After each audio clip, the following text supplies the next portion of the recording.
Bonjour tout le monde, c'est Evie, encore une fois. Ça fait beaucoup en moins de 2 semaines. Vous le savez, j'adore les Lego. Néanmoins, aujourd'hui, je vais vous parler d'un sujet qui me turlupine depuis environ 2 ans, en fait, depuis que je me suis réellement remis au Lego. C'est le problème de Lego. Et là, on va parler du problème de Lego en 2025. Vous l'avez peut-être remarqué dans la vidéo Breaking News 1, j'ai été plutôt salé vis-à-vis des prix et des techniques mercantiles de Lego. Aujourd'hui, j'aimerais partager avec vous mes réflexions sur le sujet que j'ai depuis environ 2 ans, pour savoir pourquoi Lego en est là aujourd'hui et vers quoi ça nous mène.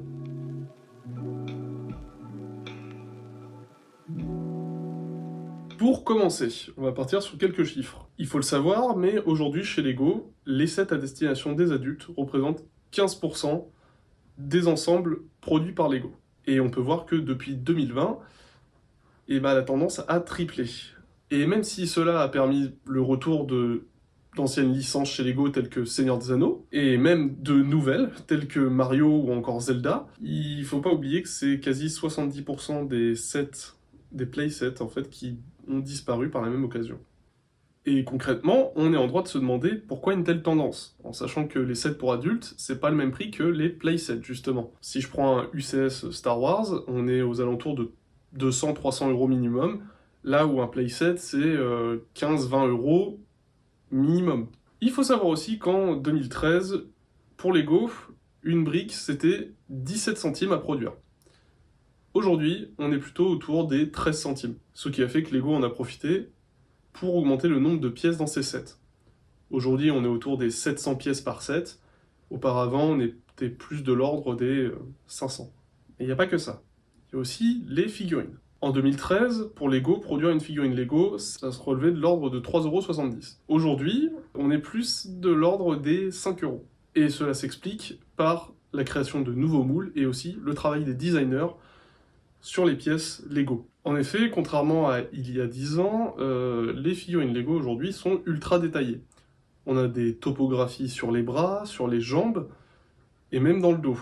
Car oui, vous l'avez peut-être remarqué, mais la raison première de pourquoi on achète un set, c'est pas forcément pour la construction en elle-même, c'est pour les figurines. Et ça, le marché secondaire, il en profite bien. Car oui, le marché secondaire a ses avantages comme ses défauts. Certes, on peut acheter des sets beaucoup moins chers sur le marché secondaire avec juste les trucs qui nous intéressent, mais à côté, on peut juste acheter les figurines si on le souhaite. Et là vient le problème. Et pour savoir pourquoi sur le marché secondaire, les revendeurs vous vendent des figurines à des prix exorbitants, il faut savoir comment ils le calculent. Au bout de 2-3 ans d'expérience sur le marché secondaire, j'ai pu quand même voir et remarquer la manière dont les gens vendaient les figurines et quels étaient leurs critères. Et j'en ai remarqué 3 principales. Numéro 1, la popularité du personnage. Numéro 2, dans combien de sets la figurine est apparue. Numéro 3, dans quel état elle est. Mais c'est un peu plus compliqué, parce qu'il y a une quatrième qui s'ajoute à ça, qui est une plus-value extra dont je reparlerai un peu plus tard dans la vidéo. Pour exemple, cette figurine de l'empereur Palpatine datant de 2005 se vend aux alentours de 60-65 €. Et encore, c'est en train de coter à l'heure actuelle, donc on n'est pas loin des centaines d'euros dans certains cas. Si vous suivez des comptes Lego sur Instagram, TikTok ou quoi que ce soit, vous avez peut-être remarqué que certains d'entre eux font des unboxings mystères de sets qu'ils ont achetés à une centaine d'euros ou je sais pas combien. Et qui, du coup, en fait, avec les figurines qui sont dedans, peuvent les revendre et se faire une plus-value. Faut pas se le cacher, en fait, ce genre d'action, ça ne fait qu'augmenter le prix des figurines aussi. Et pour ceux qui se demandent qui fixe les prix, justement, du marché secondaire, et qui imaginent que c'est Lego Group, bah ce n'est pas du tout le cas, ce n'est pas eux.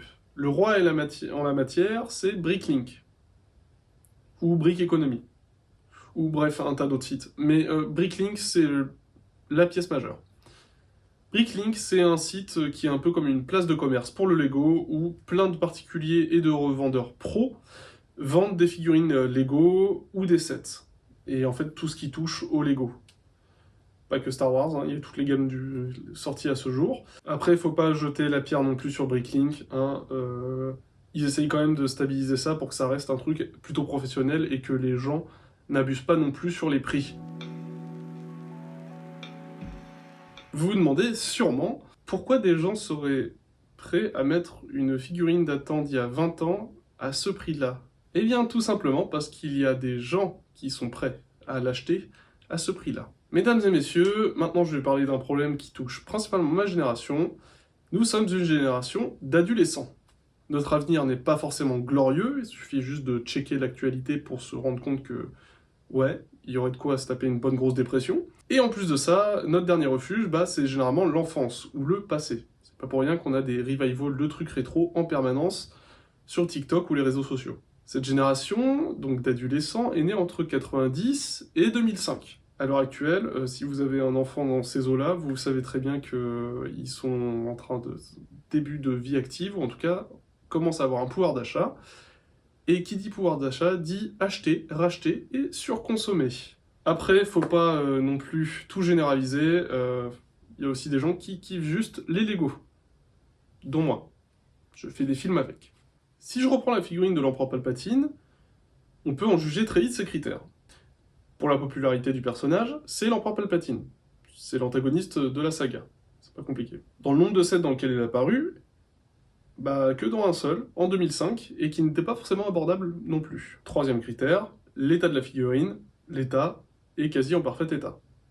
Il y a juste une petite trace derrière la tête que vous voyez pas à cause de la capuche. Maintenant, on va appliquer la fameuse plus-value extra dont je parlais tout à l'heure, qui était donc la nostalgie. Parce que cette petite figurine, voyez-vous, elle est apparue dans le jeu Lego Star Wars 2 et Lego Star Wars, la saga complète, qui a marqué quand même ma génération au fer rouge.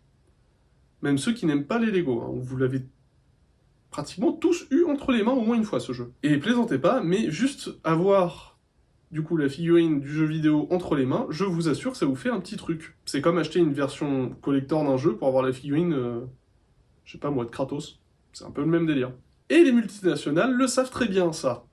Tout ce que j'ai expliqué ici, de pourquoi une figurine coûte tant et de pourquoi, Lego, ils le savent. Ils le savent très bien. Ils savent très bien que vous achetez les sets que pour les figurines.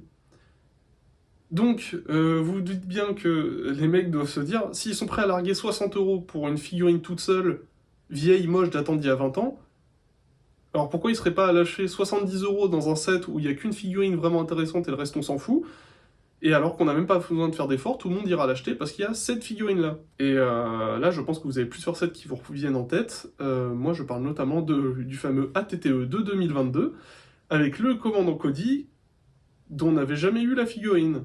Et qui du coup, ils ont vendu ce set par des palettes entières et il est encore produit aujourd'hui, juste parce qu'il y a le commando Cody dedans. Le set vaut 140 €, il ne les vaut pas, mais il s'est vendu. Très très bien. Pour une figurine. Pour conclure, après du coup ce que j'ai pu vous présenter dans cette vidéo, on est un peu dans une impasse. Certes, Lego nous a sorti des sets bien plus détaillés, avec des figurines bien plus détaillées, proches du modèle d'origine, et c'est fantastique. Le seul inconvénient, c'est que l'une des plus grandes forces de Lego était son simplisme, dans la construction des sets qui laissait place tout de même à l'imagination. Aujourd'hui, quand vous prenez une notice Lego, vous suivez juste les instructions, et soit vous la rangez quelque part, soit vous l'achetez. Avant, une notice Lego, à l'intérieur, enfin plutôt à la fin du modèle, vous pouviez retrouver différentes manières de reconstruire le set à votre manière, pour faire d'autres trucs, qui n'ont rien à voir avec la construction de base. Et ça, c'était l'une des plus grandes forces de Lego, le pouvoir de l'imagination. Aujourd'hui, il y a moins en moins de place à l'imagination, et c'est de plus en plus des maquettes. Des maquettes qui coûtent très cher, et inévitablement, Lego se dirige vers une transformation de jouets pour enfants à objets de collection de luxe pour adultes. Voilà. Parce que la cible de Lego, vous l'aurez compris, ce n'est plus les enfants, mais c'est vous. J'espère que cette vidéo vous aura plu. Ça fait un moment que je voulais parler de ce sujet, mais je me suis jamais lancé parce que je savais pas trop. En tout cas, si ça vous a plu, n'hésitez pas à me le dire dans les commentaires. Peut-être que je referai sur d'autres sujets, même type de vidéo. Et puis, aussi, n'hésitez pas à liker et partager. Je le dis pas souvent, mais si ça vous a vraiment plu, encore une fois, faites-le, ça m'aiderait bien pour tout le tralala des bots YouTube. vais vous expliquer comment ça fonctionne. Pour ceux qui s'interrogent sur l'épisode 3 de Shadow of the Sith, ne vous en faites pas, tout va bien. Encore une fois, je t'ai dit à la fin du Breaking News 1, mais c'est en cours. Le tournage des sets en stop motion, c'est bientôt fini. Maintenant, il reste le doublage, le montage, l'étalonnage, et vous aurez peut-être droit à ça d'ici septembre. Je pense que ça devrait pas être trop dément non plus de sortir ça à faire cette période. Et j'ai hâte de vous présenter ce qui est pour moi le meilleur épisode de cette série. Sur ce, encore une fois, merci à tous et ciao!